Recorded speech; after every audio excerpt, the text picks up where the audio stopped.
அவுது பில்லாஹி மினஷ் ஷைத்தானிர் ரஜீம். பிஸ்மில்லாஹிர் ரஹ்மானிர் ரஹீம். அல்லாஹு தாலாவின் அருளினால் அல் குர்ஆன் சொல்லுக்கு சொல் மொழிபெயர்ப்பு நிகழ்ச்சியை தொடராக பார்த்து வருகின்றோம். அந்த வகையில் இன்று சூரா அல் கௌசர் அத்தியாயத்தை பார்ப்போம். பிஸ்மில்லாஹிர் ரஹ்மானிர் ரஹீம். இன்னா அஅதைனாகல் கௌசர் فصل لربك وانحر إن شانئك هو الأبتر. சூரா அல் கௌசர் 3 வசனங்களை கொண்ட மக்காவில் அருளப்பெற்ற சூறாவாகும்.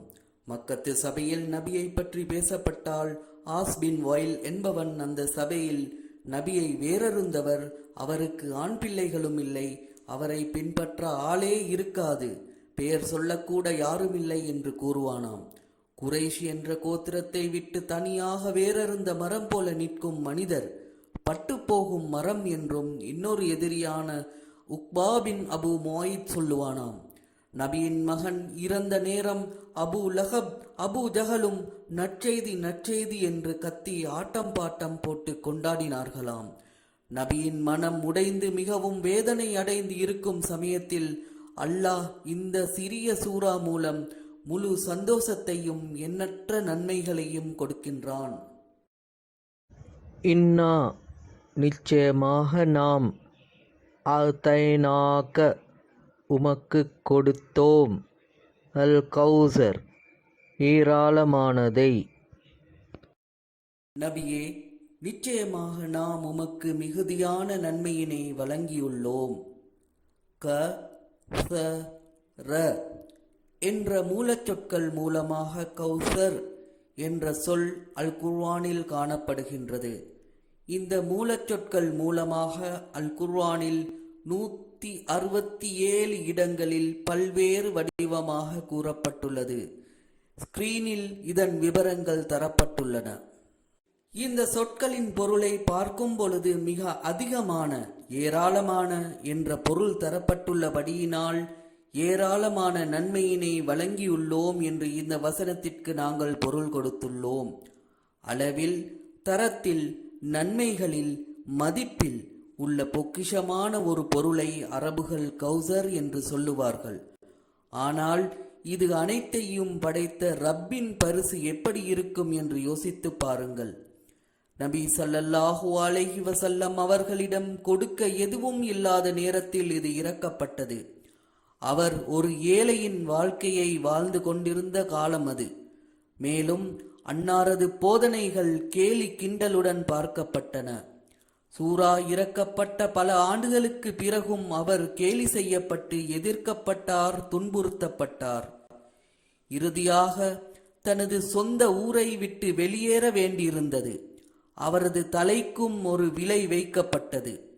மதீனாவிலும் பல ஆண்டுகளாக அன்னாரது வாழ்க்கை தொடர்ந்து ஆபத்தில் இருந்தது.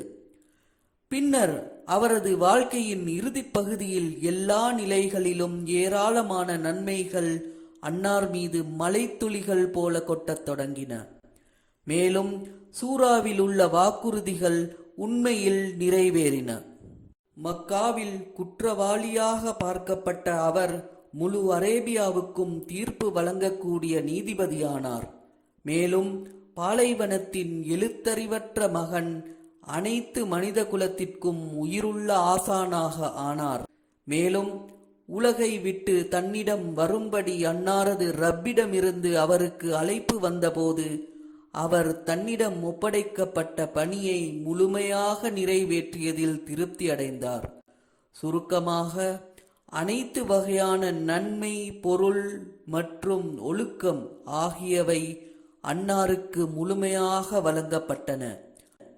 எனவே அவர் அனைத்து நபிமார்களுக்கெல்லாம் நாயகம் என்ற பட்டத்திற்கு மிகவும் தகுதியானவர் ஆனார். இன்னும் ஒரு கோணத்தில் இந்த சொல்லுக்கு பொருள் கொடுத்தோமானால், சொர்க்கத்தில் உள்ள நீர் தடாகத்தை உமக்கு கொடுத்துள்ளோம் என்றும் பொருள் கொள்ளலாம். அனஸ் பின் மாலிக் ரலியல்லாஹு அன்ஹு அவர்கள் அறிவிக்கின்றார்கள், ஒரு நாள் நபி ஸல்லல்லாஹு அலைஹி வஸல்லம் அவர்கள் எங்களுக்கு மத்தியில் இருந்தபோது அவர்கள் ஒரு சிறு உறக்கம் கொண்டார்கள். பின்னர் புன்னகைத்தவாறு தங்கள் தலையை உயர்த்தினார்கள். நாங்கள் அவர்களிடம், அல்லாஹ்வின் தூதரே, தாங்கள் சிரித்ததற்கு என்ன காரணம் என்று கேட்டோம். அவர்கள் கூறினார்கள், சற்று முன்புதான் எனக்கு ஒரு சூரா அருளப்பட்டது என்று சூரா அல் கௌசரை ஓதிக் காண்பித்தார்கள். பிறகு அவர்கள், அல் கௌசர் என்றால் என்னவென்று உங்களுக்கு தெரியுமா என்று கேட்டார்கள். நாங்கள், அல்லாவும் அவனுடைய தூதரும் தான் நன்கு அறிந்தவர்கள் என்று கூறினோம். அவர்கள் கூறினார்கள், அது சுவர்க்கத்தில் என் இறைவன் எனக்காக வாக்களித்த ஒரு நதியாகும். அதன் பாத்திரங்கள் நட்சத்திரங்களின் எண்ணிக்கையை விட அதிகமானவை. என் உம்மத்தினர் என்னிடம் கௌசர் தடாகத்திற்கு வருவார்கள் என்று கூறினார்கள். ஆகவே முடிவாக நபி அவர்களுக்கு அல்லாஹ் இம்மையிலும் மறுமையிலும் ஏராளமான நன்மைகளை வழங்கியுள்ளான் என்பதே இதன் சாராம்சமாகும்.